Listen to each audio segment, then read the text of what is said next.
Hello everyone, today we talk about the Roman allies during the 5th and 4th century BC mostly, completing that video I made recently on just the annual rhythm of warfare of the Romans, that basically in 150 years between the end of the 5th and beginning of the 3rd century BC were like for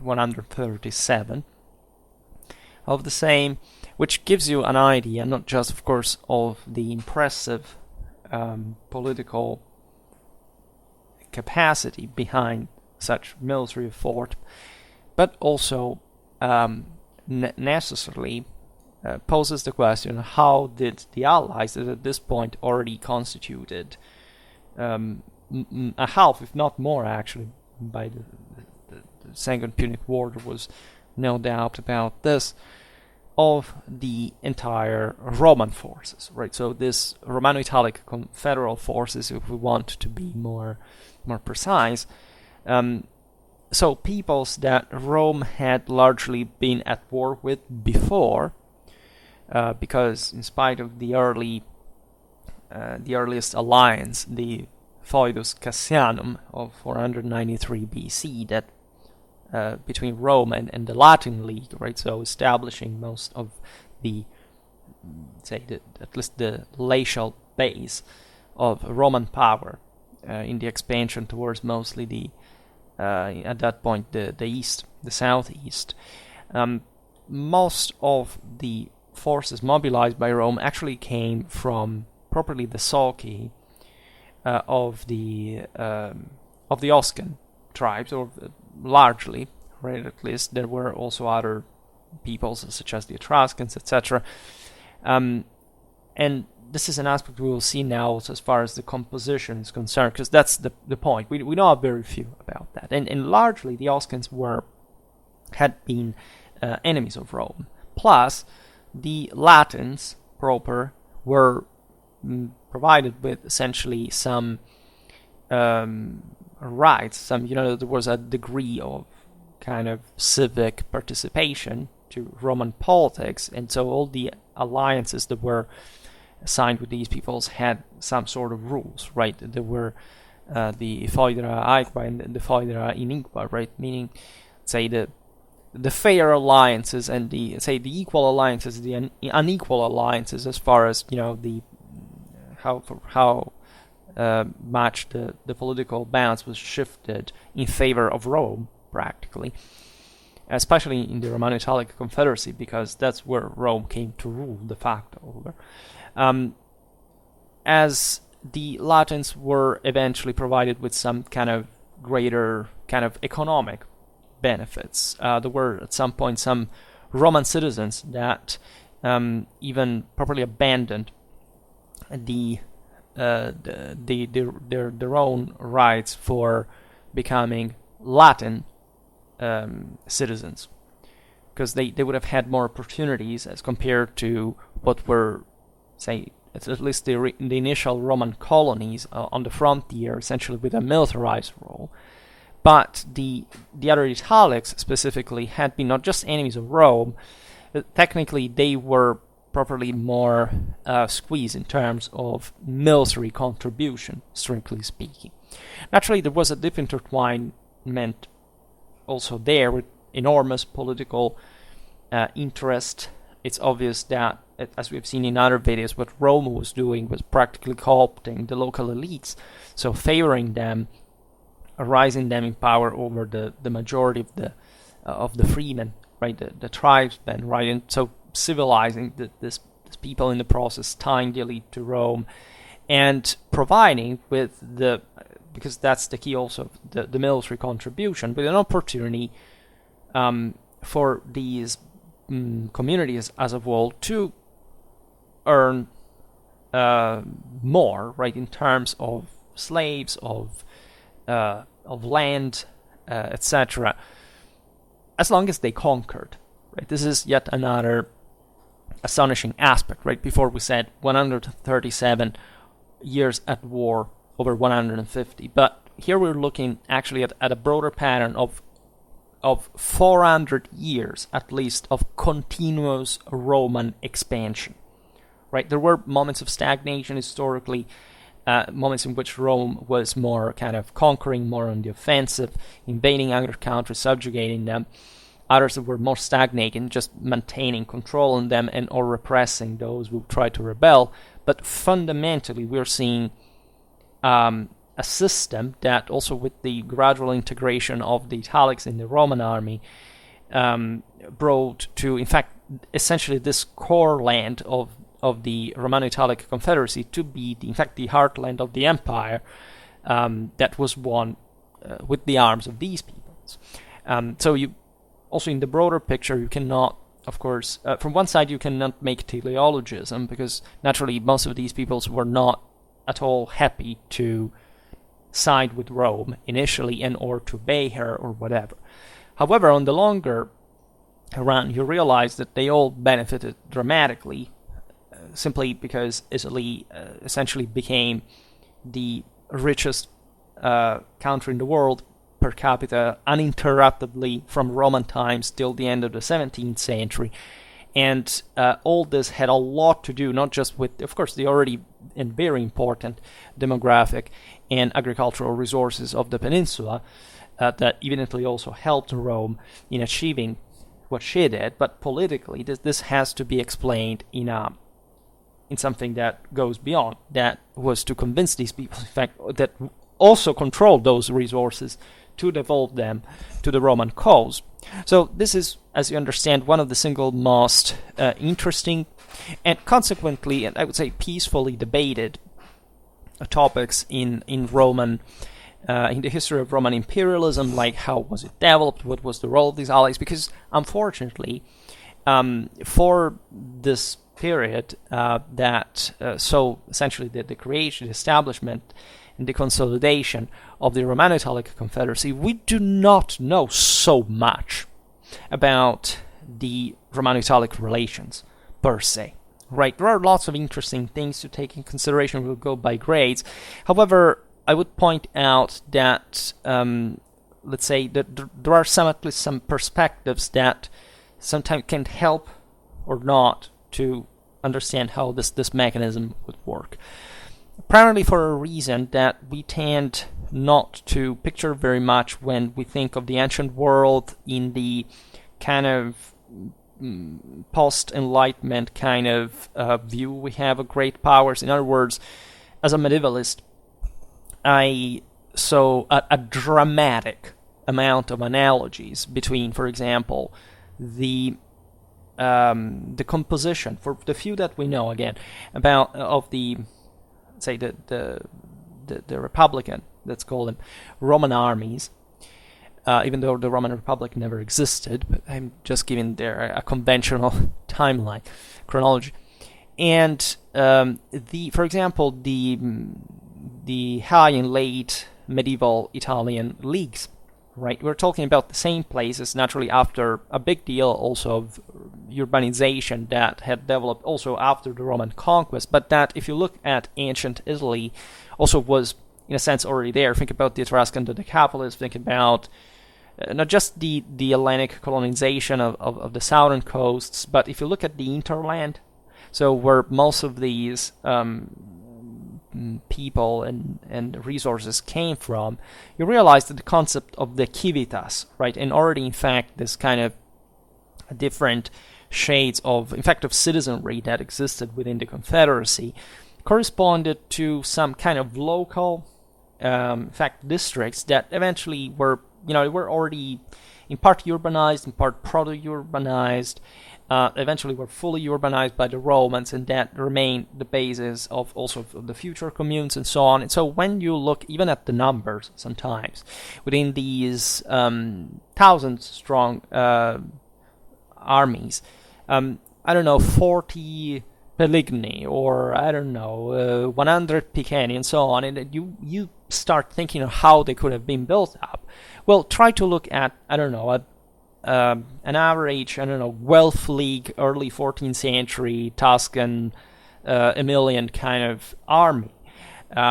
And you realize that the kind of composition is somehow strikingly similar. The reason why we don't have that idea is, of course, that we've been told, mostly after the Enlightenment, that it was kind of a moment of the state that applies to the ancient world, even though it doesn't. And then the Middle Ages, where this thing disappeared somehow, and then in the modern age we came back to that. And so you have rigidly what is called also improperly kind of post-Westphalian nowadays. So the concept that you have one state, one country, one people, one language, whatever, and it's actually being reinforced dramatically after the Code Napoleon and the creation properly of the nation state. And so we still reason true patterns that we apply, especially to the great powers of the ancient world, Rome included, even though these systems didn't work at all like that, right? As I often stress, they were mostly some kind of feudal powers of sort, and or, if you don't like to stress properly the concept of feudalism as such, which by degree is of course shaded also in the Middle Ages, but it could apply to the Ancien Regime broadly meant, so the presence of communes, of cities, but next to, princes, landlords, and so on. Well, that pretty much applies to what you see even in this moment in history. And consider that the Romans also facilitated dramatically for example, the connection of these peoples. Think about all the roads they built as soon as they conquered, how, let's say, properly ordered the role of these communities was within the hierarchy, how much they had to contribute, how much they could account within the system, how much they could achieve certain rights rather than others. So it's obvious that, of course, Rome was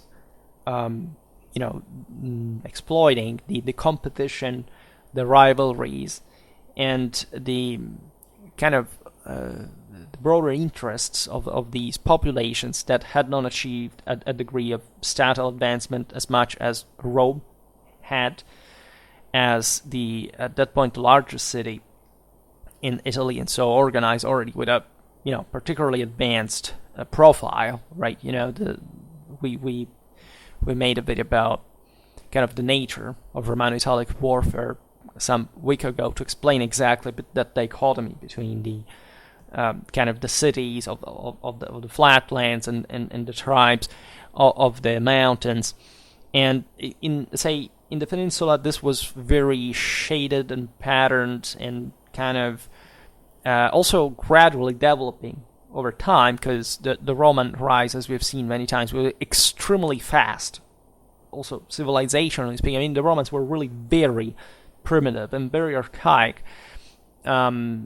Just a few centuries before, you see them as essentially the world rulers with the aqueducts and the villas and the latifundia and the arenas and so on. But before that, their background was extremely brutal, somehow tribal, and in fact clanic, feudal in nature. And this conferred the Roman civilization, as we know it later, some characters that if you want to interpret just like, these were, the modern people of the ancient world, well, it doesn't quite apply, or you can't say that. It properly misunderstand the deepest nature, and actually the reasons of fact of the same Roman success in that under that light, right? So the allies, in this sense, can be seen in different ways.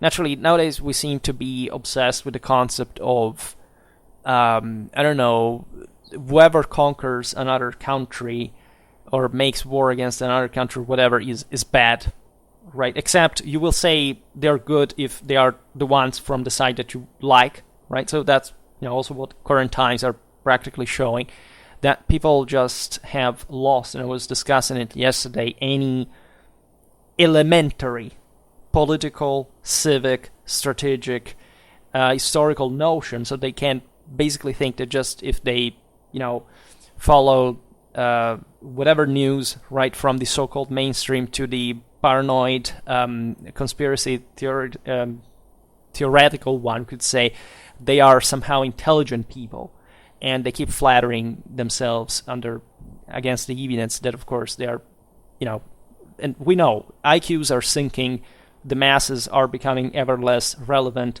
and it's their fault, as explained many, many times.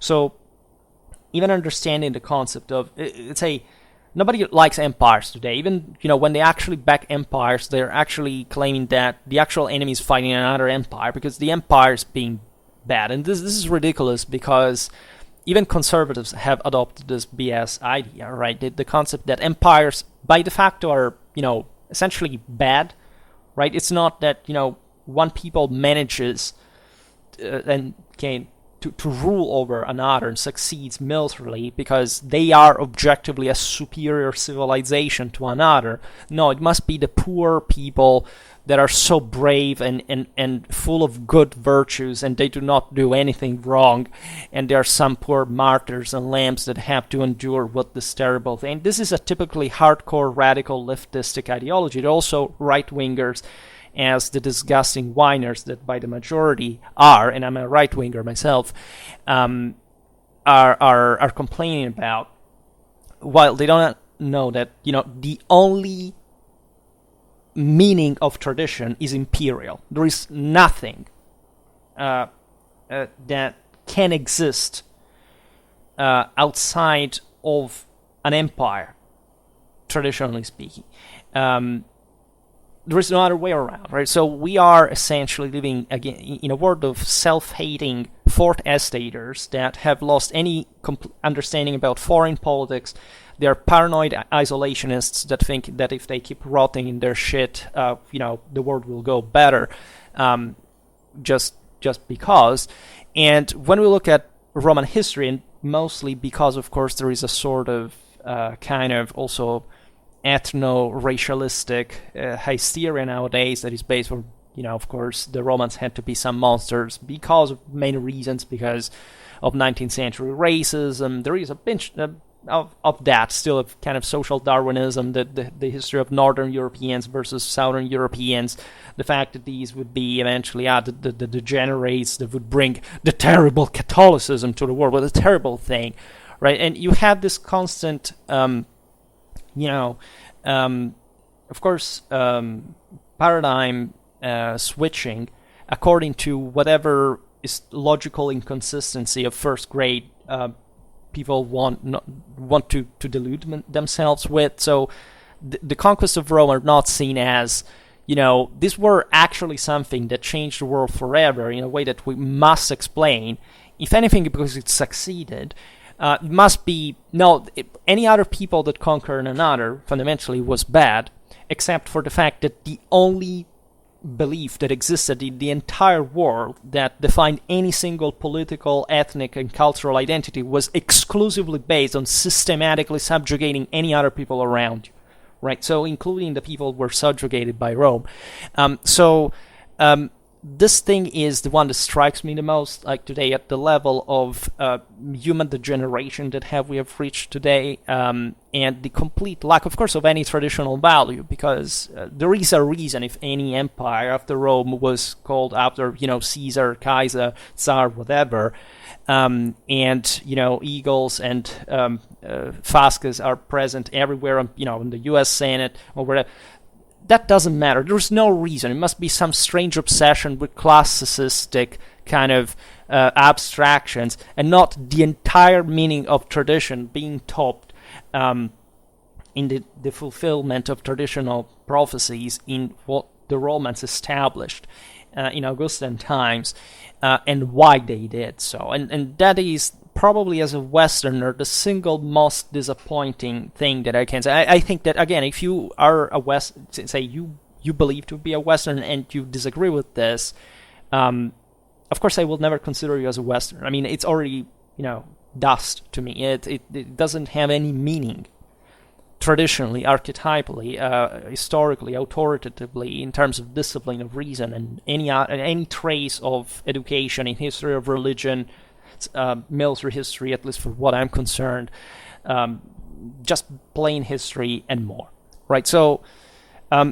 the problem with the Roman allies in many ways gets down to, again, the fact that we know so few about what's going on, and of course from sources that mostly were either Roman or Hellenistic, so they had, as we'll see now, different outlooks on the thing, and they were trying to stress certain things that were mostly also functional to the period they were discussing. Because, if you read Livy, I mean, any classicists know this, you can't read Livy pretending that, when talking about the 4th century BC, he is not relying on whatever tradition he was using, trying to also kind of copies other kind of historiographical models, even just for the narrative's sake, and that he was writing from the 1st century BC, in which there was a completely different political situation from the 4th, right? Also, he was a Roman, right? And as a Roman, he, for example, was much more sensitive than Polybius, that wrote just, 1 century before, but still within essentially the context of an affirmed Romano-Italic confederacy, that he was also somehow incensing, as you know, and that he wouldn't question even that much, right? Livy was careful about the role of the allies because the Italians were important now in Roman policy to an unprecedented degree, and there had been a social war, so we're talking about a role of the Saki that was dramatically different from the one of the times he was writing about. So there is surely an unspeakable amount of brutality in the way Rome handled the let's say the Italian peoples as much as others. There was surely, however, a level of kingship that made these populations probably much more similar than we think they actually were. Even though, of course, there wasn't a pre-existing kind of national awareness, but there was still a pretty strong, especially kind of spiritual substratum that was understood by these populations that had to do with, after all, different scales of the same military religion of some sort. I mean, we explained in that video about the nature of Romano-Italic warfare that, of course, there is a parallelism between this kind of continuous Roman, military activity that involved, in fact, great swaths of the citizenry in rota system, and surely the establishment directly as leadership broadly meant, not just military but political one, and the Mamertines or the Versacrum, these properly war bands of Italic warriors from the Apenninic hinterland that regularly sent youths out there fighting and raping and stealing cattle and settling also in some places, which also triggered, in fact, as you know, the Roman intervention in this. So the profile of pre-Roman Italy is definitely a pretty warlike one. It's pretty similar to what you can see pretty much everywhere, right, in continental Europe, as far as, I don't know, if you look at the Celtiberians, they were pretty much doing the same. If you look at the Gauls, they were doing the same. Look at the Balkans.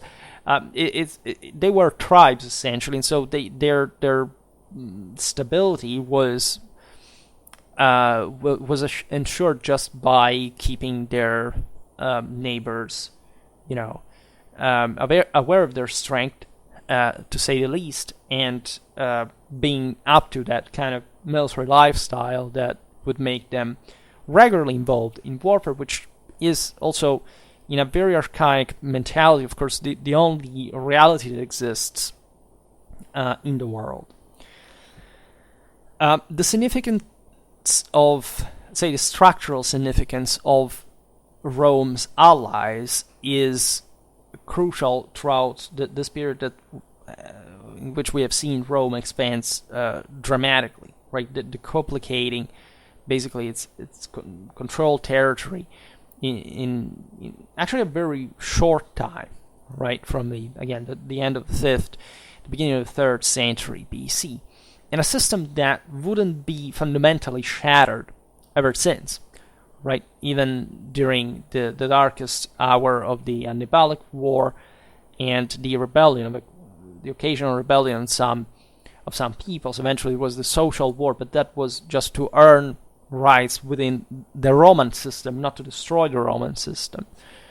And that's also what, in fact, brought Rome to the next step historically. So there are fundamentally two views that have been, put forward. One is more historiographical and reactionary, referring to the somehow let's say the voluntary nature, or at least the Roman concern, right, in maintaining, of course, an Italian support throughout all this, and another one that is the Polybian one, which is the one from which, in fact, also the historiographical one stemmed as a reaction, which argued instead that essentially the Roman allies in Italy were basically just under Rome, and that Rome would simply command them, and that there wasn't much of an interplay between the two sides, right? And at least there was, in as much Rome managed to simply rule over them without too many concerns. Naturally, the Polybian statement is to be understood as, let's say, the one of an author trying to depict a quite successful Roman domination. Thus was fundamentally unchallenged, right? I plan to make videos comparing, in fact, all the Livian passages on the allies and the Polybian ones accordingly, comparing them to show what's the kind of the mindset there, the degree of it, right? We could digress on how Polybius could derive this mindset from a more kind of, for example, posh kind of Hellenic mentality, where that the barbarians, the non-citizens, were not given the citizenship, and this would be arguably also an important reason why, for example, the Macedonians lost their wars against Rome. There is the beautiful speech of the Macedonian king to the city of Larissa. It was Philip V, by saying, look at what the Romans do. They can't field all these legions with the allies and so on, and we are just, to rely essentially on one army that, yes, it's incredible, it's the phalanx, it's Alexander's, system and so on. It conquered the world, but fundamentally, if we're done, if that is crushed, we're done for. While Rome can always put on the field more troops. And when you actually realize how Rome, succeeded, militarily speaking, it was hardly because just they had more troops than the others. There was something there. Mostly, especially the larger the conquests, the more balanced the odds, and often Rome was actually numerical inferiority, and there is no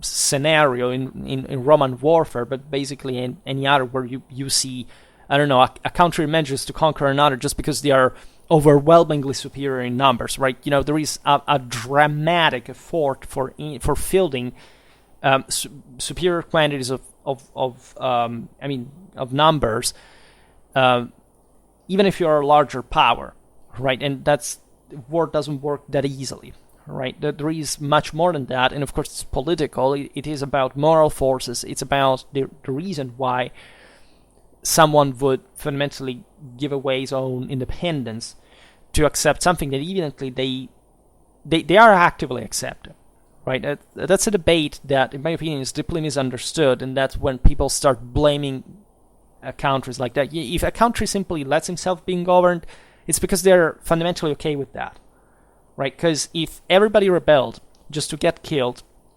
still you wouldn't know how to handle the country, and you would essentially, it would self-destroy itself.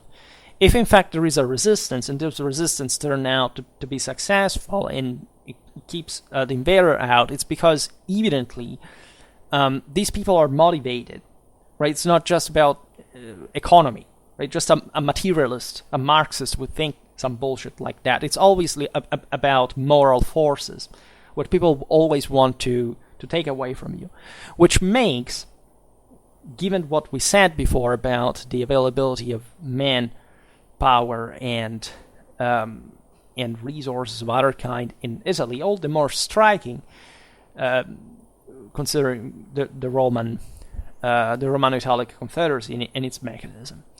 So it's obvious that you can intimidate, you can terrorize, you can oppress, you can do a lot of things, right, on a people. But if this people still fulfills, your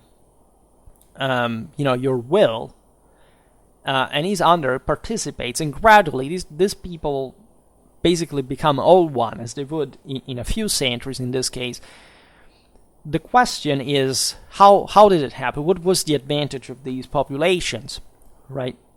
We outlined it, to eventually remain under Rome, and even in the face of the possibility of betraying her during the Second Punic War by essentially managing to at least break the Roman hegemony over Italy, that was a real possibility. They wouldn't do it. And this is, as we know, probably the single most important theme of the Second Punic War, right? Even after Cannae, right? The Romans were never impressed with their own bloodbath at Cannae as much as Hannibal was impressed with the Italian, loyalty towards Rome after the bloodshed. That was really something. That is to say, because consider also how it is the from their perspective, like these populations were all significantly different, right? We're talking about different political, social systems, also religious ones. You cannot compare Macedon with Iberia. You cannot compare Gaul with Carthage, etc. So there was naturally a proposal there that stemmed from, say, I think that my culture is the best and my civilization is the best. What here the Roman Italic Confederacy proved, also considering what Rome achieved later, was seen already from Polybian times, and if you know how Polybius' history began, was basically so stupid, literally says that, is so foolish to think that it's not important to study how Rome conquered Italy and basically from there the world. There was some reason for the success that went beyond by scale what had normally been achieved historically, and that we still remember for a reason that I also discussed extensively in other videos. If you find the one about the Roman religion,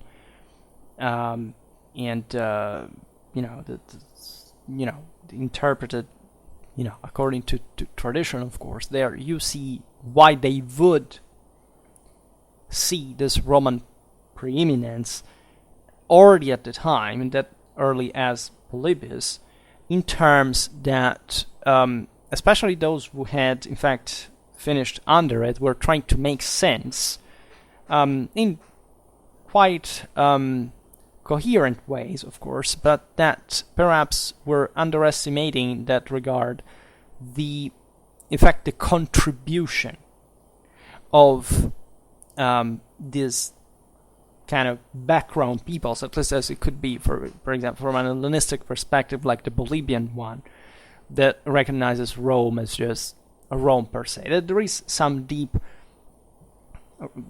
reason, right? It's not just the antipathy towards the barbarians, these peoples who were under. There is much to it in the divine meaning of Rome, and in the, of course, in the subordination of the allies to Rome. There is no doubt. However, the Romans were much more sensitive to how that order had been established, because they were much more aware just of the role of the Sulci, that would also maintain, as you know, historically a very different, they would be elevated faster than any other to Roman standards, and were also kind of ethnoculturally akin to the same Romans, to a point that there was some further political glue to it, in spite of the ferocious competition that had taken place. So from one side, we have the interpretation that the Selki, that is the allies, could not be expected to be automatically loyal, so that they were necessary to Rome, who was practically obliged just to keep them constantly busy by war, because otherwise the world building of the Roman system would collapse. Right, so the military obligations seen as not a mere Roman demand / imposition, but essentially a mean to keep these peoples active, naturally also in arms under Rome, that could field, as we've seen, consistent manpower on its own, and that's how she had managed to subjugate, right? Obviously, if Rome had not been in a position of strength, it would have not simply convinced these peoples to do otherwise. And however, also the necessity of and also the incredible speed and success of the Roman expansion, as essentially a consequence, a political consequence of the necessity of keeping these peoples fed by constant conquests themselves, by loot, by new land, by essentially being co-opted in the Roman system, so objectively elevating themselves to standards that without Rome they may have hardly ever reached, because it's difficult to think how Italy would have remained without the rise of Rome. Say, Rome significantly crippled even as late as Sentinel or whatever. Some say that the Samnites would have remained fundamentally the hegemonic power in Italy, but they had a completely different mindset from the Romans. The Romans were, from their side, actually sure about their divine mandate toward conquest and domination, and for them, even a defeat was just, a simple obstacle along the way, a minor setback, and just like as they suffered defeats against the Samnites, they knew they would have simply steamrolled them, right? They were just about continuous conquest, expansion, subjugation, and nothing else. Whereas the Samnites had actually been fighting for maintaining what was essentially their confederal profile in a more egalitarian, autonomous way, where different tribes essentially coexisted. There was a common council that mostly deliberated how to share pastures in the Apennine Highlands, and not being content with that, not having essentially an imperialistic aim, even though, as we've seen, the Alskans were expanding at waves right towards the coasts, and occupying important centers such as Capua, that eventually was attacked by the same Alskans, and so that Rome intervened, and this triggered the same Samnitic wars. But something much less unitarily organized, which I think, of course, is one of the most important things politically speaking, and the traditional nature of the empire is, of course, a single world domination, of course, based on this hierarchical principle where there must be, of course, a transfiguring capacity of those who are above, of the means, let's say, of the subjects that are employing to go to war. This is what had been done within the same Rome, between the patricians and the people, fundamentally. So what you see later, also in the Christian message of the Evangelion, the redeeming capacity, right, against a sacrifice, right, that you can extend to a universal scale in order to make all the world to a standard that is essentially what the originally Roman one, except, of course, the world ages, and so any people sooner or later declines to a degree that makes those standards disappearing. But the Romanity of this dream, it lived on, right, till again the Ancien Regime, till 1918. The Holy Roman Empire, still an imperial view of the world that was shared mostly in a traditional sense, not in in an atheistic way, in a radically leftistic way, like in nationalism or in socialism, right? So in a statalistic, collectivistic way, but no, in an individual, spiritual, and also kind of, in fact, mystical, but action-based way that the masses later on began to lose continuously in history, to the point of, in fact, denaturating the same idea of Rome that today I think barely anyone has, right? If you ask a kid from, I don't know, 2000s, they will basically tell you just, it's how you would see it normally. Rome is a power like another. There was fundamentally nothing about that. Yes, maybe this may have been the most successful by some degree or whatever, but nobody has ever taught them, because nobody does it, exactly what the meaning of Rome really was, and why Rome was imitated institutionally, fundamentally, identitarily by any other empire coming later. Because Rome had fulfilled that divine mandate, right? And the same Christianity fundamentally grafted itself in the Roman mythology, as you know, also with some kind of literary,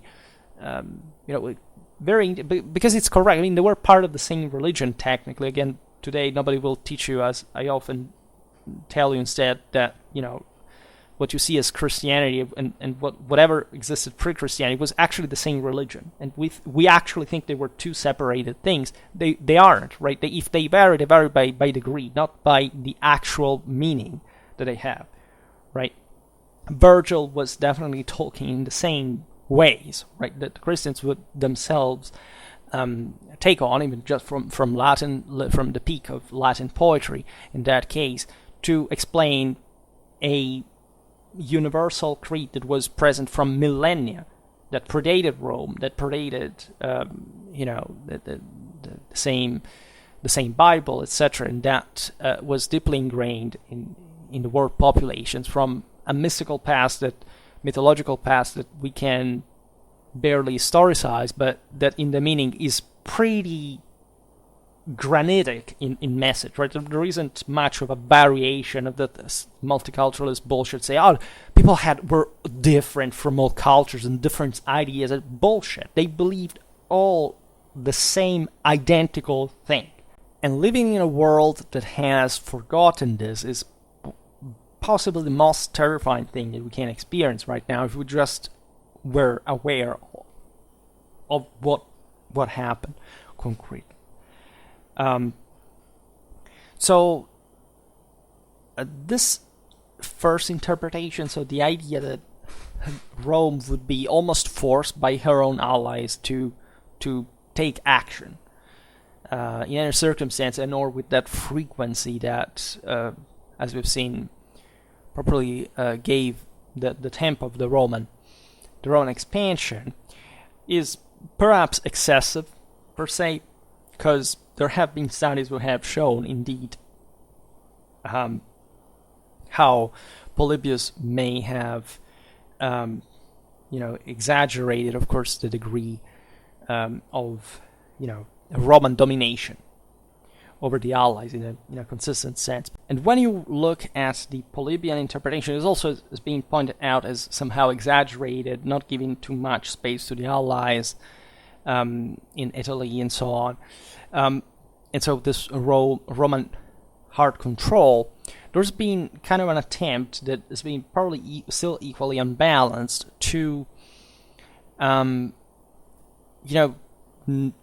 to stress how strong properly the Roman control of the allies was, right? And true, kind of, we can't even make a video about this more in depth, but mostly, of course, connected with the same amount of Roman manpower. I mean, properly the Ager Romanus, the Roman citizenry. By the end of this period, Rome already had populations in the hundreds of thousands, right? So we're talking about a massive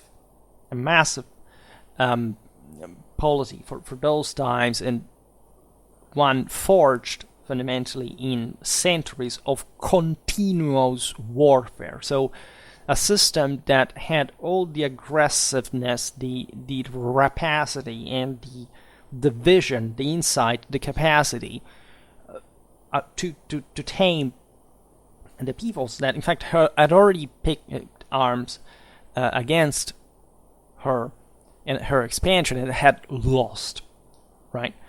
However, when we look at this, that is a concept, of course, also based on the fact that the Romans had organized the territory in a particular way. They had destroyed, say, the countryside or seized it completely of the most rebellious peoples, had deported others, had fortified the Apenninic passes, had relied on just the advantages of, for example, of coastal communications, supplies, in fact, surely international recognition, right, and so on. Let's say there is an excess, perhaps, also in this direction, because the equilibrium existing between the Roman dominance and the the Roman imposition, if you want, and the Allied kind of complacency cannot be explained just by, again, some sort of pre-existing condition. It's evident during the Second Punic War that whichever the reason was, I will try to explain later also better, for the Allies to just stick with Rome, in a moment in which they could have easily, at least with that, Carthaginian presence, kind of broken the ties with her, and actually kept on the very intense struggle against Hannibal, which was very costly for Rome, where it was a problem, especially when Hannibal was cornered, as you know, with Quintus Fabius Maximus, that carried out scorched earth strategy. Just per se would have not won anything if it hadn't been for Scipio, that brought the war in Spain, rebrought in Spain and in Africa especially. The Romans had mobilized an immense amount of legions, including allied ones, and while Hannibal was literally cornered just in Calabria before going back to Africa, right? They wouldn't even dare to step again against him because they feared an ambush, which actually was they were about to fall in at the hands of the Bruti, that were the allies of Hannibal in the area. So there is definitely a string that could not be pulled too much from the Roman side as well. There were, on the other side, advantages that would make these peoples, right, with Rome, and essentially winning, even being co-opted a place in the Roman system on the longer run. There were other problems, of course, because there was evidently kind of a relaxation, right, and or at least a deterrence and some kind of fear, indeed, that Rome would just destroy you, and that other the composite nature of these peoples is also interesting, because you realize you could always destroy some of them say by giving part of their land and people to a neighbor that had historically essentially been antagonistic with him, and so on. But one cannot simply say again that the tip of balance was specifically just from one side or the other. It was probably and constantly, maintained through a negotiation, right? Kind of a deep kind of, in fact, insight in the potential of this Roman deterrent capacities, the opportunities that existed abroad, and generally speaking, the kind of advantages. I mean, cost-benefit calculation that would derive from invading another piece of land, expanding another market. Rome, of course, would have some moments of some ups and downs in terms of the rhythm of her expansion. For example, it's evident that after Sentinel, like the Italian peoples were exhausted in the war against Rome. There had been already some that had consistently backed Rome since the beginning. Think about the Ernici, the Equi, and so on. That is, of course, to be always counted since the beginning. There was somebody that had joined that kind of mechanism since the very Fidus Cassianum. And however, the Romano-Italic manpower was, in fact, throughout this time, or still here, right? It was fundamentally still, a well-oiled machine. The Allies could provide troops to be mobilized. The entire, let's say, the peninsula had not been just exhausted per se, right? The reasons to oppose themselves to Rome had been exhausted somehow, right? One could speculate. I can again make kind of more in-depth videos explaining a bit like the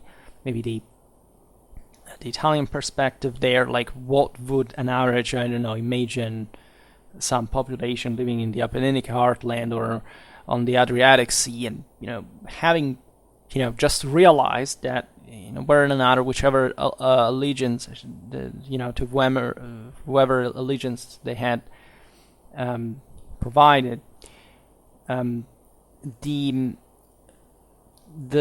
was some bigger power than them. There was some kind of more advanced, kind of statally oriented, internationally consistent, right? Say consistently recognized and incredibly powerful, and of course divinely driven, because there was no other way to accomplish that without, and especially with that speed, without some kind of religious base, without a mystique, without probably the recognition that the gods had rewarded as the ruling authority there. So never underestimate the second aspect. Never underestimate what could be there in that kind of reversal that Rome made in the Mediterranean, say from the let's say the civilization of the Great Mother to the heavenly, imperial, virile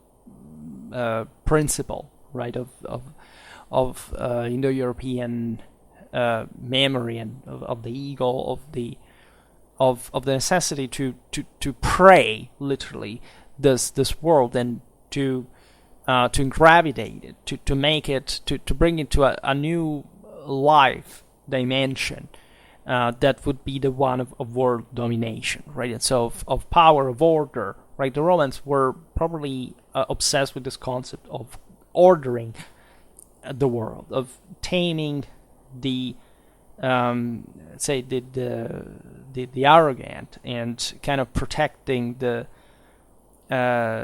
defenseless, and so being the supreme judge. So divinely ordained rulers, in the virtue of their earned imperium, according to the heroic grace received in exchange for the proof on the battlefield with their own superiority.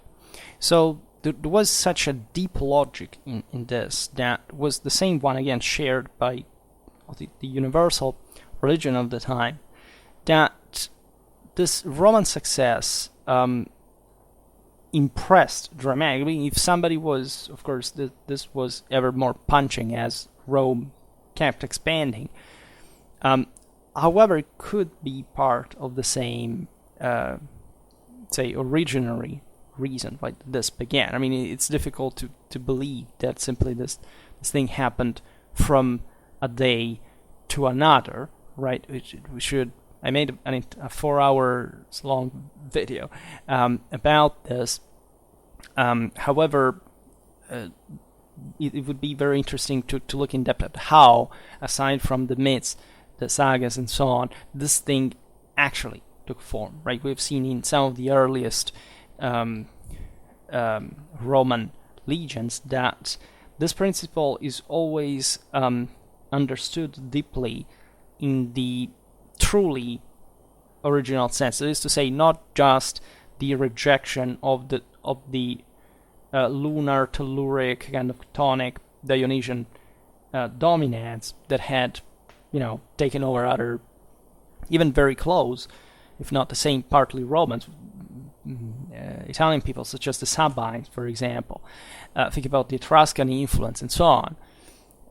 But properly, the inversion in the order of dominance over this same principle. So the plebs as, again, this Chthonic element that must be molded by the heavenly one of the patrician houses, of course, both divine descent, and that is meant to, of course, to elevate eventually the entire, to transfigure the Chthonic element as well, in the same Apollonian one, which is a bit the same concept, in fact, of the Roman citizenship that was battle over in Rome between patricians and plebeians. I mean, the fact of extending the imperium de facto to the plebeian magistrates as well, which was probably a huge deal in terms just also of, what the closely, the strictly kind of individualistic mentality of the Roman patrician feudal clans initially. So that moment is definitely seminal. We cannot look at it by saying this is actual only history. There is definitely history in that, but it's also myth at the same time. So it must be understood, of course, not just in a metaphorical sense, but as Dumezil, for example, that looking at this very specific and kind of course, abscondity meanings, religious meanings within the various sagas. Look, the beautiful one. Look at the one of Camillus, for example, that cannot be fundamentally understood otherwise, and require a specific expertise and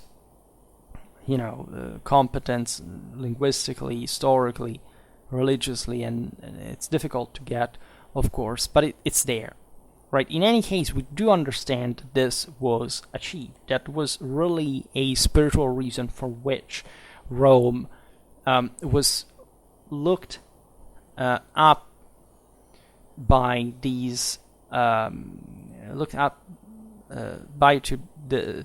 these peoples that realized what it was probably very self-evident, as far as especially the prevalence of some Chthonic elements in these other populations historically, as a degradation from the original Indo-European kind of beliefs had accomplished. Right, it's a sort of traditional revolution in a sense, and from, of course, a world that was probably very battled over that, right, and that had not simply started going without.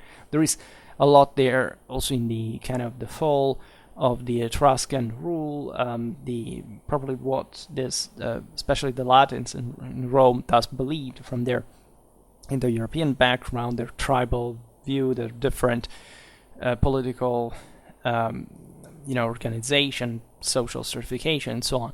So all things, again, that unfortunately today cannot digress on, but that all make, when you picture them all together, all make sense dynamically, right? Without being too, say categorical, but realizing at least what on which trajectory Rome had posed herself in that regard. And I think contemporary historiography mostly focused on non-kind of truly political issues, because they said, but we don't know exactly what these peoples believed. Really? I mean, if you study their religion, if you study their, even just archaeologically, what they were about, what were their models, so you can actually observe a lot of this stuff. We've seen it even among, in that video about the 4th century BC spears and javelins, the iconography of the various populations, how the ones, more influenced by the mysteric cults of these,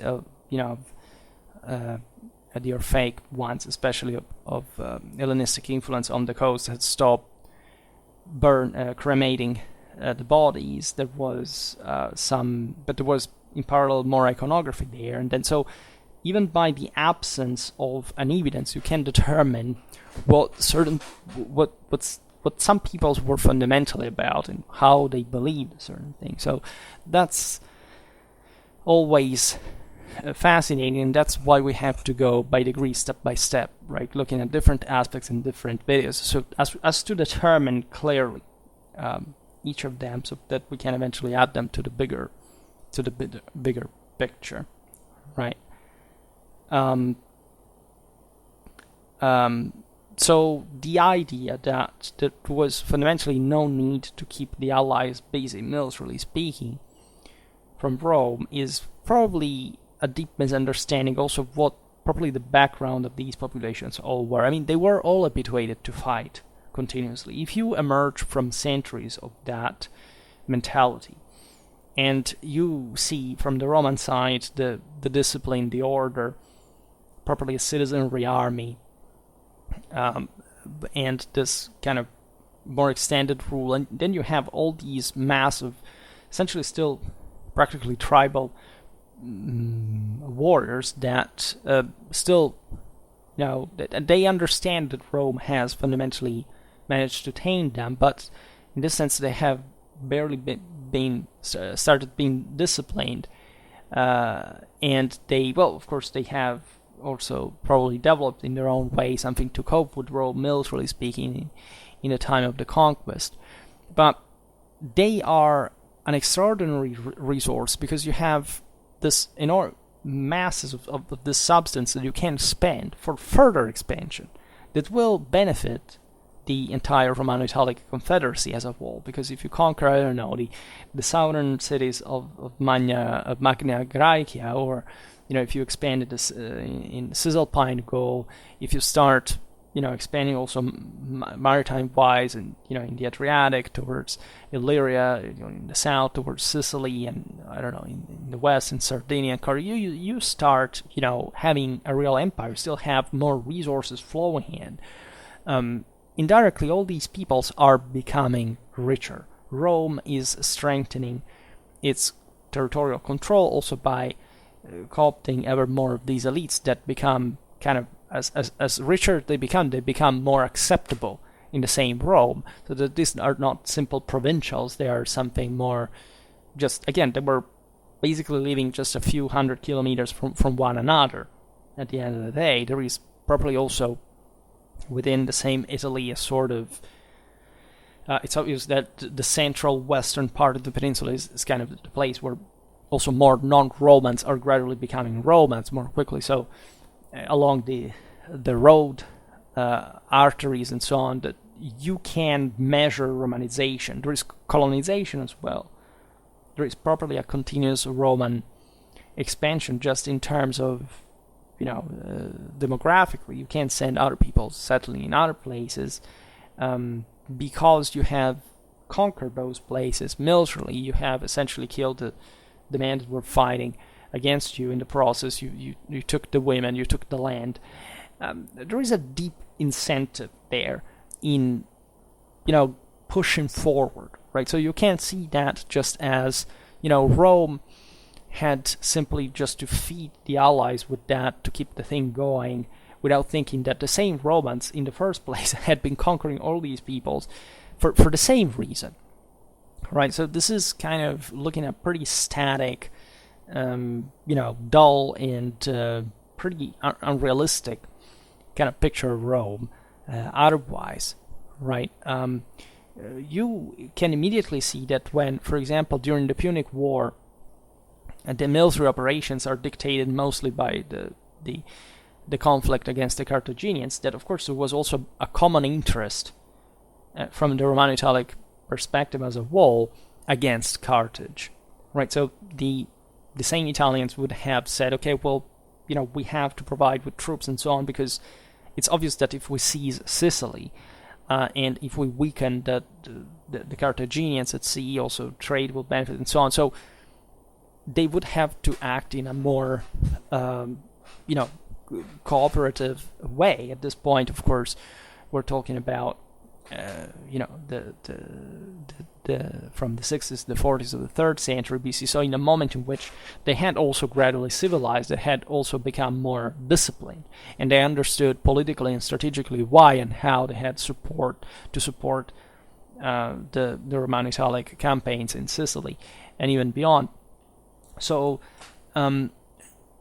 they would behave accordingly, and of course they wouldn't run after kind of seasonal warfare anymore, because unless there was a rebellion or some kind of brigands or somebody to tame in the first place, why would you, against whom would you make war if not against, in that sense, the Carthaginians? I mean, it's the same Pyrrhus as one of the greatest, of course, Hellenistic rulers in the first place, that abandoning Italy for coming back to Epirus after the war with Rome, the expedition in Sicily against the Carthaginians and so on, said, allegedly at least, what great of a battlefield I have left for Rome and Carthage. So already in there, it's obvious that everybody knew what a power of that kind would have expanded like, because it's simply what powers do.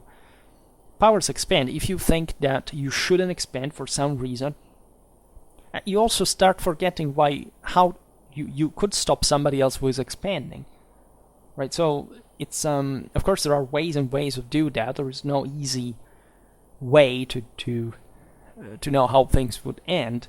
I mean, the Punic War was a good example of how also protracted warfare could go in a single direction, from a Roman as much as a Carthaginian perspective, but let's say the consistency with which the Romans and their allies carried out the struggle politically and strategically exemplifies you how clear it was in these cultures what was the connection between violence and politics, how function, of course, the power of that enormous potential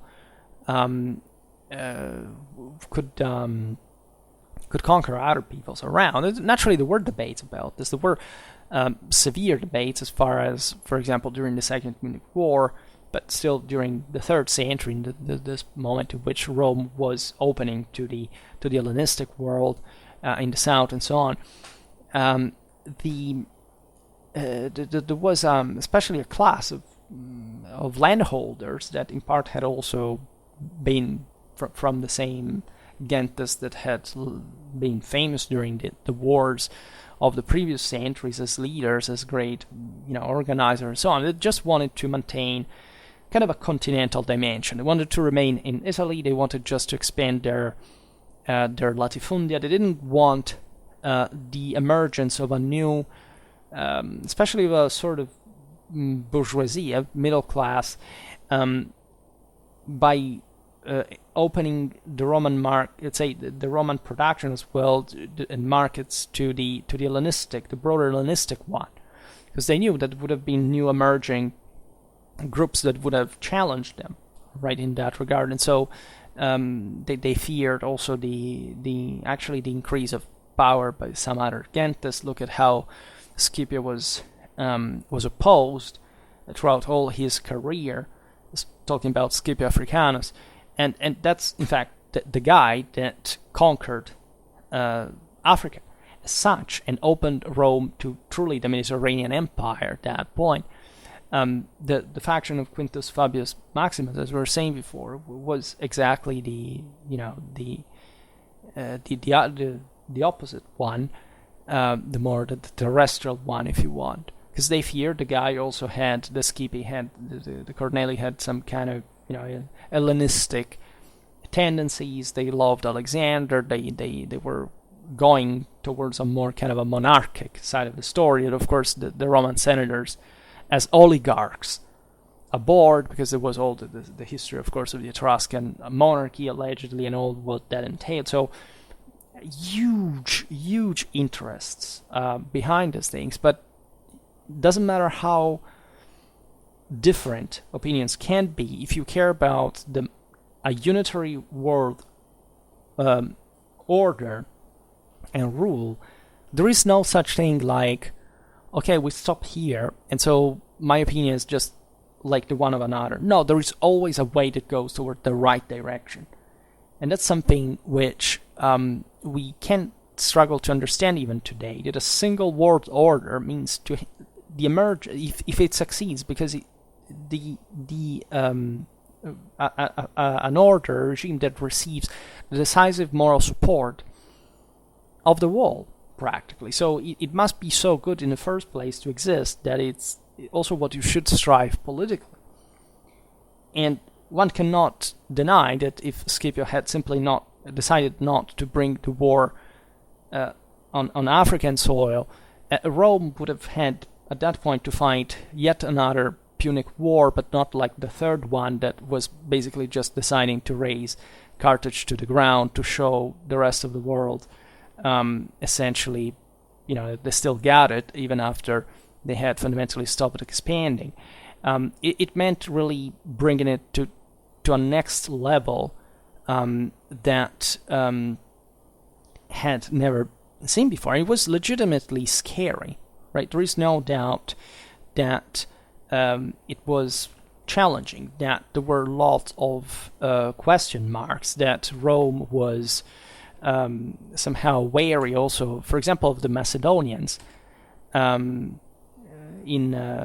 Before they fought against a phalanx again from the times of Pyrrhus until the Macedonian wars, they feared to bring the war into the Balkans, because it was different from having fought in Italy, like just back in the day. So it took just civilizationally an extra grip that had to be created accordingly and purposely, and that nobody had really seen at work. And that's why, for example, Polybius is so amazed by what the Romans did, because he was undefeated, right?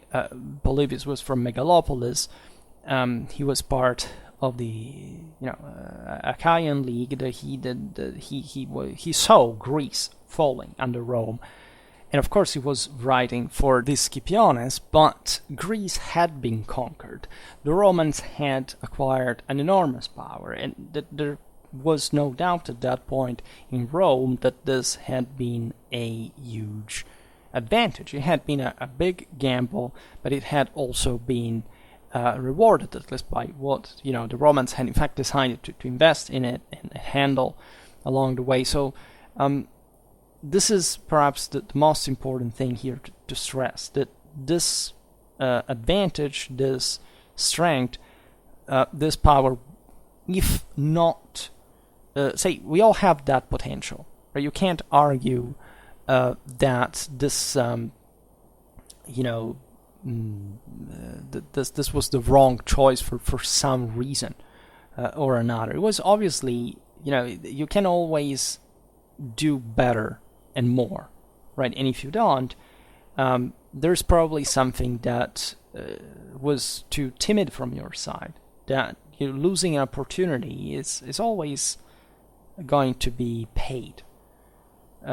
And that's what we should also learn to understand today, that without risk you cannot accomplish anything, right? Because you can have also a weaker side that is going to exploit the weakness of the bigger one. And this is a problem, especially for the biggest civilizations. I mean, the ones that are essentially more difficult to handle. There is no doubt about this. I mean, the idea that the larger, the more resources you handle, the more difficult they are to keep together. It's a physical principle. It hardly gets down to any other concept, really. So if you have had the strength to maintain such control and such order before, why don't you keep doing that? I know it costs, but how much are you going to earn through that, and how much political compaction you're going to maintain? That's exactly what Rome had done, as we've seen, by conquering Italy in the first place. And so, yes, the world had changed. You can argue that there had been costs that were paid by surely an element of the community rather than another, right? It's obvious that for example, the average freeman had become richer in absolute terms, but in relative terms had lost political power in Rome.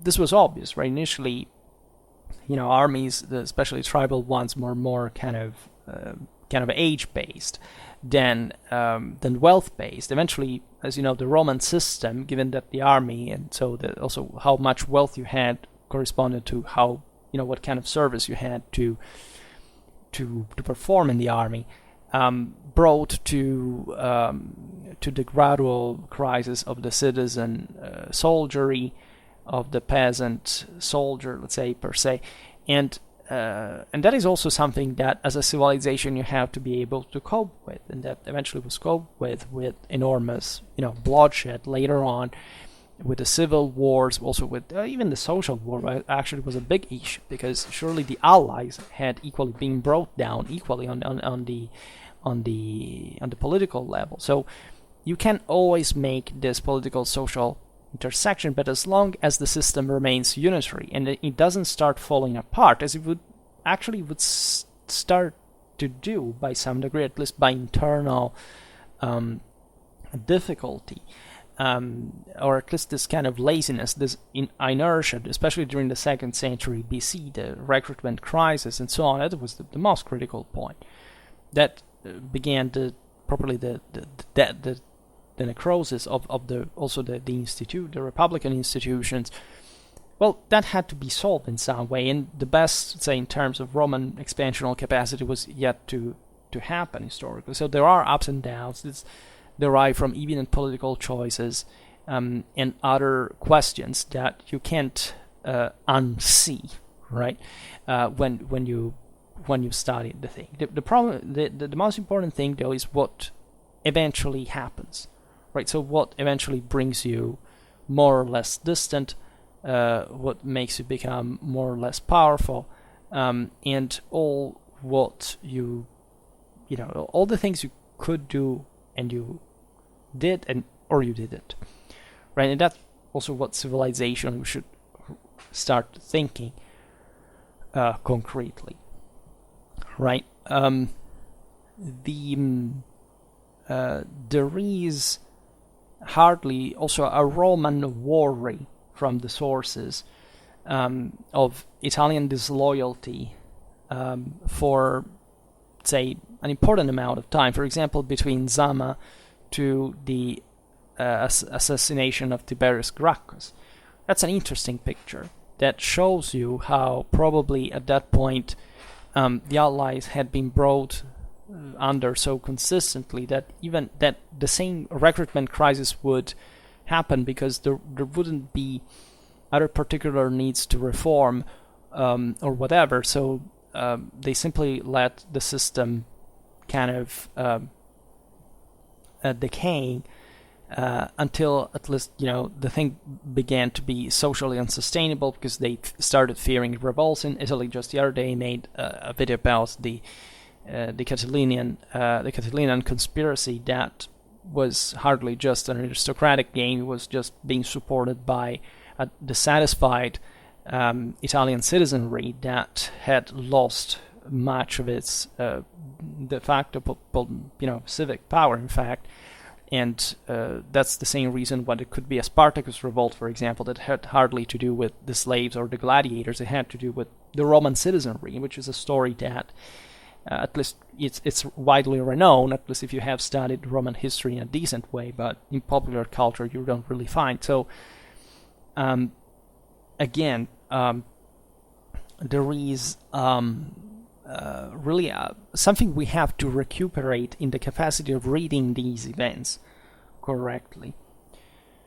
It's obvious also that a system cannot go on fighting forever. Like there was a reward that at a point came, especially after the Second Punic War and the victories over the Macedons that brought Rome to be, the Macedons and the Seleucids, that brought Rome to be the unchallenged hegemonic power in the Mediterranean. And that's what the Romans for essentially a century or so would remain without even, for example, caring to invest themselves more than much in continental theaters. That's the same reason why, I don't know, they had difficulties in Spain or in Numidia. It's not that Rome lacked the actual resources to take over Numidia, or to take over Spain, or to take over later, I don't know, Scotland or whatever. The point was motivation, and let's say if you start treating how a war goes just in terms of internal policy to blame one side or the other, while you're just basically losing your own potential, well, there a moral crisis, a civilizational crisis. I mean, just think about it today. You don't have to act in terms of what, a national interest is what, according to you.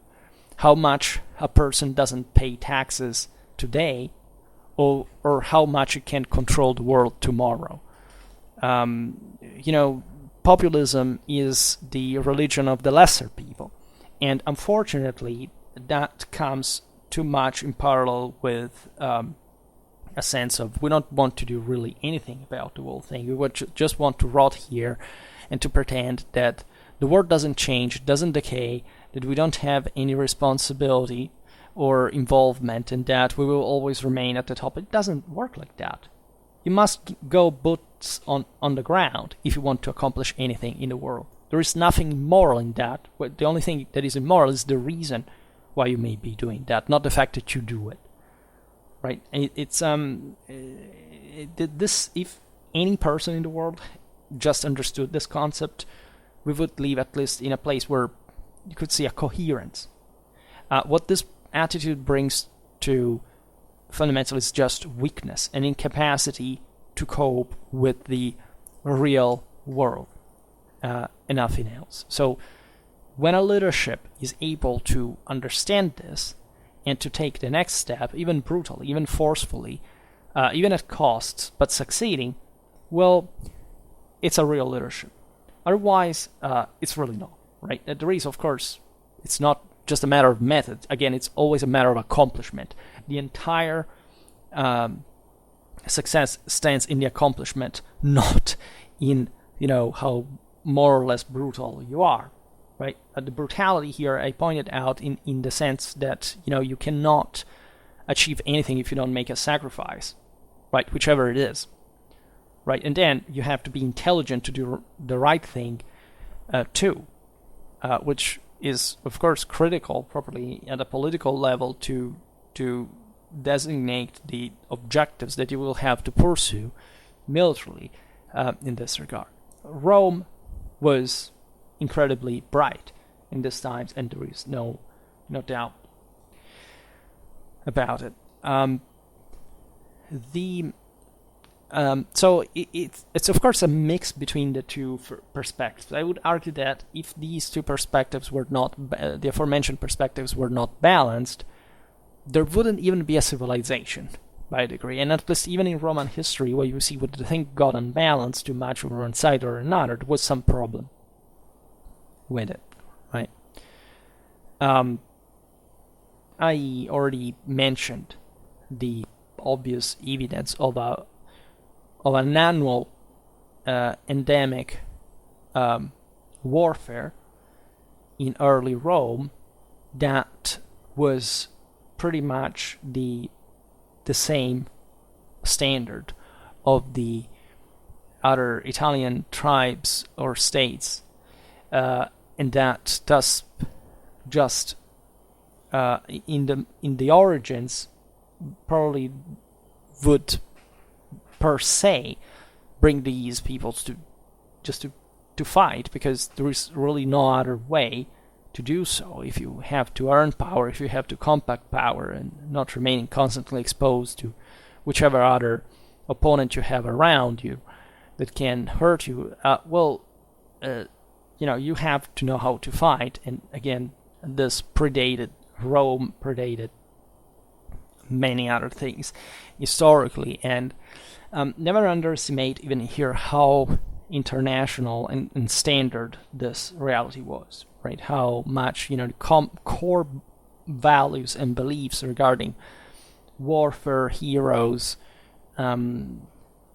leadership, government were just deeply ingrained and kind of normal and unescapable, right?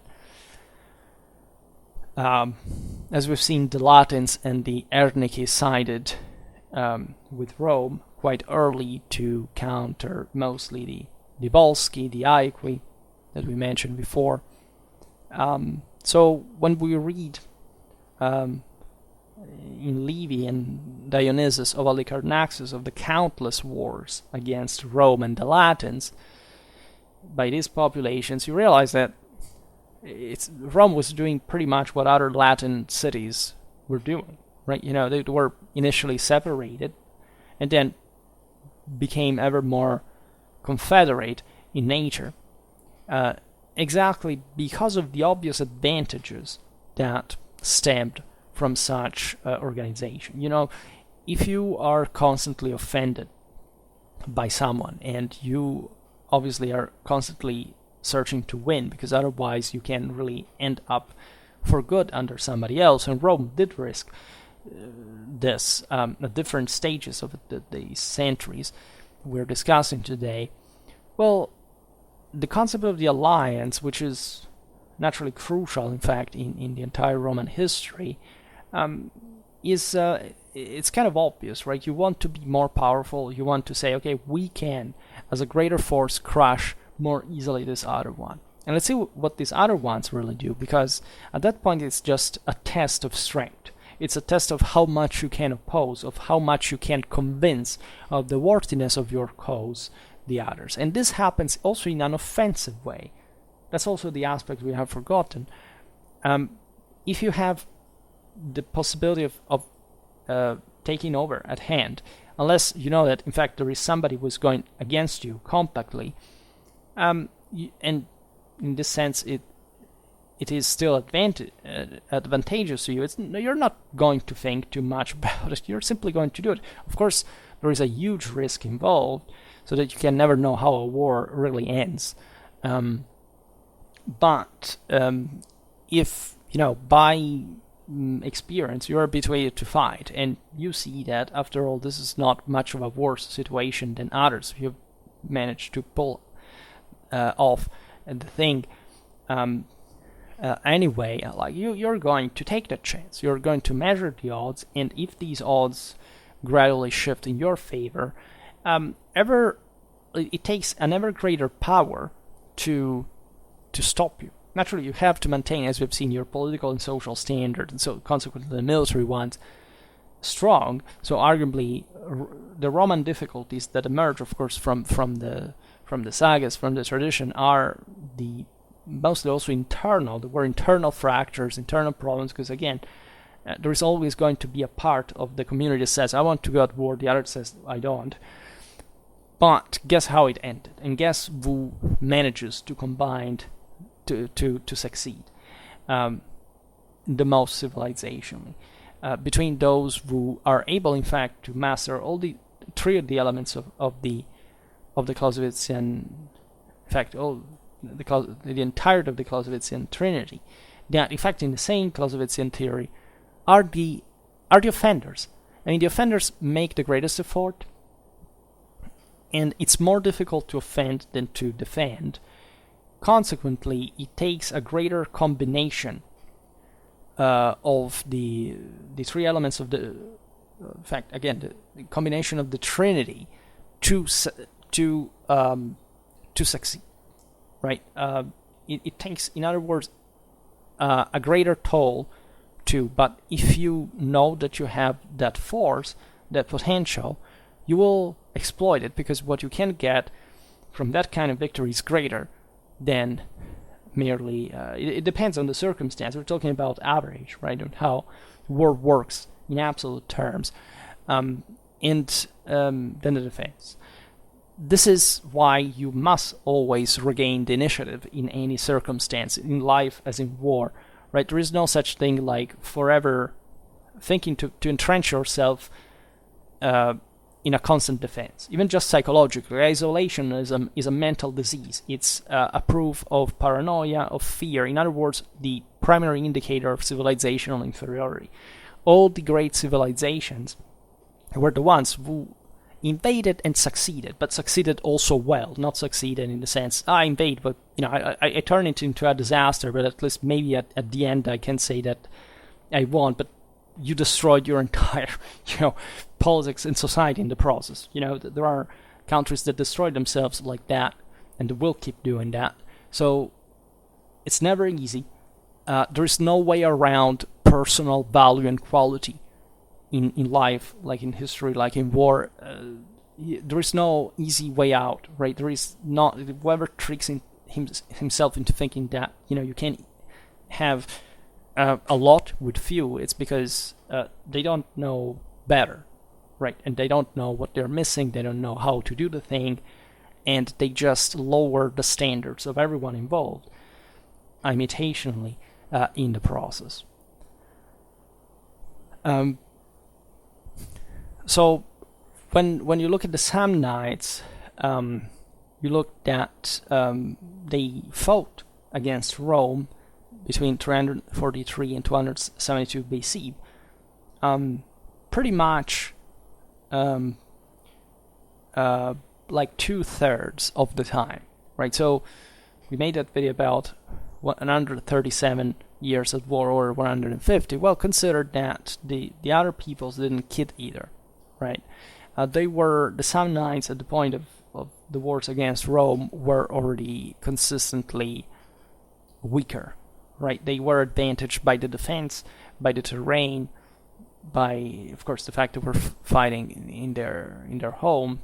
But Rome was stronger, and Rome won anyway, and it won for good. Like they, it was a steamrolling machine. They suffered defeat, whatever, but the standards of the Roman army there and of the Roman politics remained very high throughout all the time. That's why also they succeeded in such a nightmarish theater like the Samnium was. So that already came from a consistent amount of Roman.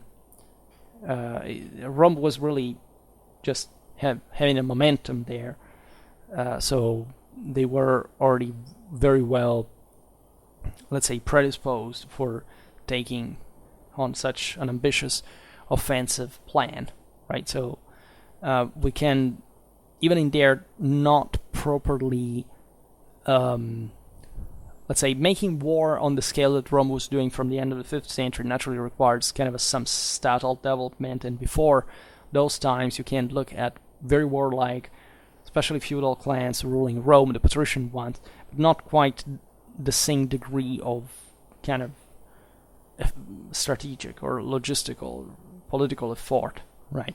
Social effort. However, you can't even, before that time, you can't even document exactly what the situation was like, and it was incredibly warlike anyway. So they were emerging literally from a period of continuous warfare and one or another, even though maybe the Etruscan influence had tried to pacify the things. Still, the situation was unstable enough to maintain some important standards that had already, always existed, God knows from when, since the foundation of Rome and before. So that we will perhaps talk about that at some point as well, because that's yet an interesting moment, properly the genesis and what kind of memory also Rome could have of those times. Or not. So the Roman conquest of Italy surely deprived all the local peoples to regularly fight like the way they had usually done. However, this equally was when it was done at a level that they had never seen before, right? So as single tribes, they could just have their own limited strategic projection. They would start learning how to do something more advanced during these coalitions that had also formed against Rome. And now they were simply being trained by the Romans, were equipped by the Romans, were disciplined by the Romans. They were, just think about all the instructors, the the broader influence that came mostly also via the elite, the aristocracies, in terms of equipment, of political kind of organizational insight, and so just preparing themselves, contributing to the local resources were evidently already set up for war on a regular basis. Contributing to the Roman system now helped them to develop this. I mean, to functionalize their expeditions in a let's say, being framed in a, first of all, bigger military machine, but also one that fought for a longer time. So most of these peoples had been fighting seasonally before. So the fact that they couldn't fight like that anymore was not much of a problem if what they did now was to send troops, even for a very long time, abroad, and coming back, returning with an important, de facto professional veteran experience, right? That made them also much more aware, banally, of the world out there. Because if there must have been a time which, for the first time, one of these peoples began to fight. Of course, probably there were mercenaries, war bands that went pretty far already. We would have to make a video about the Italic mercenaries in the Mediterranean, which, I mean, in the video about the Ptolemaic army, we've seen some Italians in Egypt even, so that's quite fascinating. So obviously there were war bands that, like the Mamertines, that did that. They seized parts of Sicily even before the Roman invasion, the Punic Wars. There was something like, of course, people traveling, coming out of their world and so on. But another thing was to do it like on a regular basis. I mean, knowing that now you were under Rome, you had to routinely send troops that would, be not just the usual war band, but something more regular and something more that just for the existence of implied that they had been framed under a greater system, and that now arrived in places like, I don't know, like Sicily. Like just think about what a mirage that was for somebody that was raised, I don't know, in some brutal kind of rough, cold valley of the central Apennines, like to go in places like southern Italy or so. That indeed was a way for the same Rome to open to a culture that directly had never had to manage, to handle, to occupy. Right? It's very different than just having war bands being hired by those people, because again the Italics were always hired all around. It's just that there was something more conservative about their thinking before that probably hadn't brought them with the same intensity so far, right? Eventually these commanders of Italian contingents in the Roman army would go again together with Scipio in Africa or Spain. They would start seeing the world from a perspective that normally the local chieftains had not done in the same way generationally, right? So it was a much greater step up of their greater involvement, and these are the same ancestors of those that in a few centuries would become governors in the various provinces, from Syria to Britain to Pannonia to Numidia. So with an attitude that, of course, is the very well-known Roman one of, again, incredible sense of themselves and having accomplished this, and that sedimented in the generations of that continuous, prolonged warfare, right? So a more civilized world, a more disciplined one that would know also how to wait, how to participate to war, to political affairs in Rome, that had to be aware not to discontent, because it provided them with an opportunity to have a greater place in this broader system and earning more from that. So the previously at war with each other and with Rome, the Allies' military power was now harnessed to effect numerical superiority, victory, and conquest for Rome. Consider what even these wars with Rome had meant in terms of military update, even before Rome took these peoples over. Right, there was probably a striking homogeneity already among the Italians and their way of war that Rome simply also emerged from. Wasn't much of a kind of standardized kind of external influence like most of the weapons that the Romans have said. Normally the scutum was italic, the pilum was italic. The most of their equipment actually was something that already existed in Italy without any kind of external interference, because people today are technologistically obsessed and they think, I don't know, that a Celtic shield was very similar to the Italic scutum because somebody must have copied one another. Can you explain how many ways are there to make a shield for that kind of warfare? I mean, it's not something you have to copy. Those shields existed everywhere by that point. So it's there's not a place of origins, just a gradual adaptation, just that can occur in different times at the same times. The same for the Geisum and the pilum, right? They're the same. Heavy javelins are everywhere. In Central Europe, in North Africa, there is not a people that doesn't use them. So how many types of javelins can you do, right? And just understand that the Romans eventually engineered them in a way that was more functional to their tactics, and not the other way around, by the way. And that happened exactly in these centuries, as we've seen in the video about 4th century swords, spears and javelins. So there was an enormous pride in the Roman leadership to have channeled and disciplined the bellicosity innate in the Italic peoples. Right, this was the greatest effort. It took centuries. These are the same ones. You can argue that the Roman conquest of Italy went in parallel with the transformation of the Italian warrior into a Roman legionnaire. Right, because it's exactly the same thing. Essentially, by discipline, you have to bring them under you. And that's what exactly Rome did at this point. It's brutally fascinating. Naturally, the Romans, in that sense, had to discipline themselves in the process, too. Because at the beginning of this time, they were much less politically unitary than they would become later.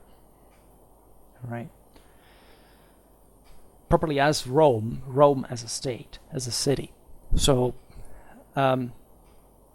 that's why it was convenient for Rome to keep all these peoples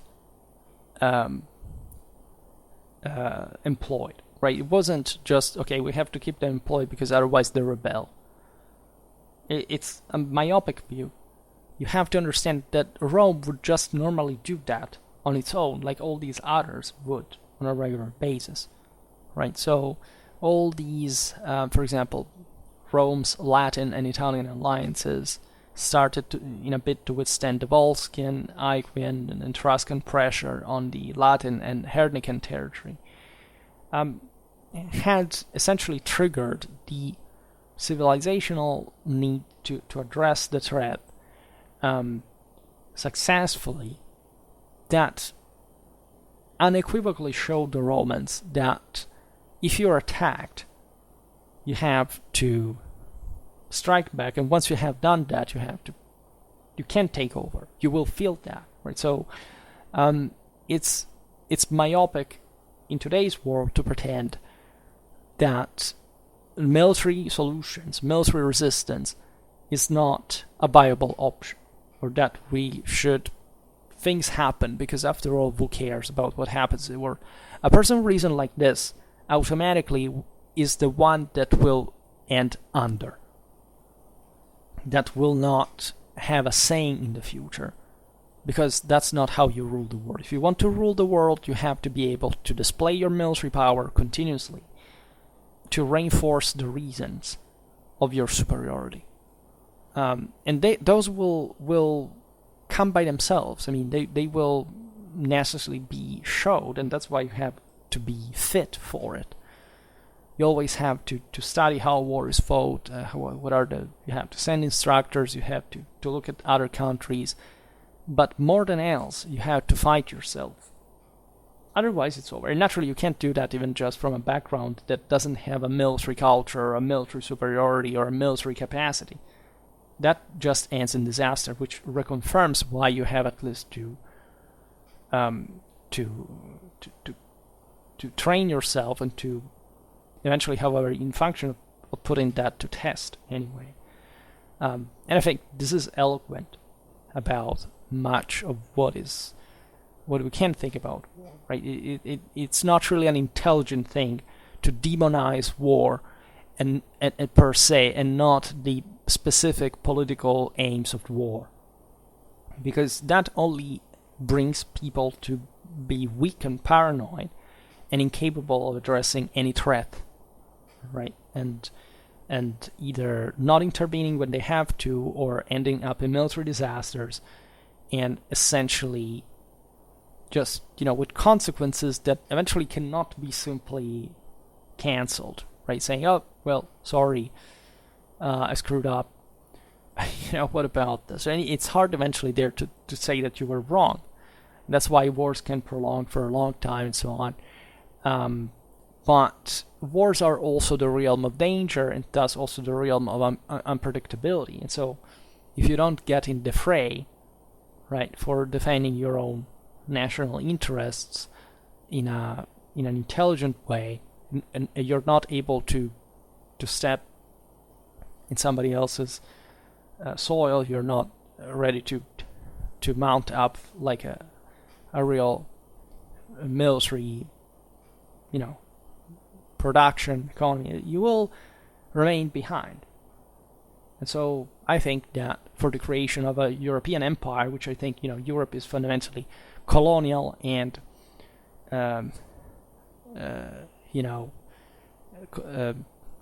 conservatively protectionistic in nature, and it's the only future of Europe mentally as an empire, as a protectionistic empire, right? I think the Roman example is one of the most, if not historically, the single most important in history. Because as we've seen, the rhythms involved the aptness to war and the underlying underlying mentality, politically, religiously, culturally, and beyond, has been the most successful, historically speaking, to date, right? We will keep talking about this thing. I realize some of you like particularly these topics. I don't know exactly why, but they are fascinating indeed. There is so much about this period which we tend to neglect, because we think just about imperial times. There aren't just imperial times. Rome was not just made in a day, but also, it was made in a very specific way. And that's the part that we normally miss, or at least overlook or twist, depending on mostly our personal ignorance, because that's where it mostly gets down to, unfortunately, most of the times. For today, however, I stop it here. I just hope that you enjoyed this video. If you did, please share it. Otherwise, leave a like or subscribe to my channel if you're interested in my upcoming content. As always, I thank you heartily for listening to me. I wish you a nice time and see you next time. Bye.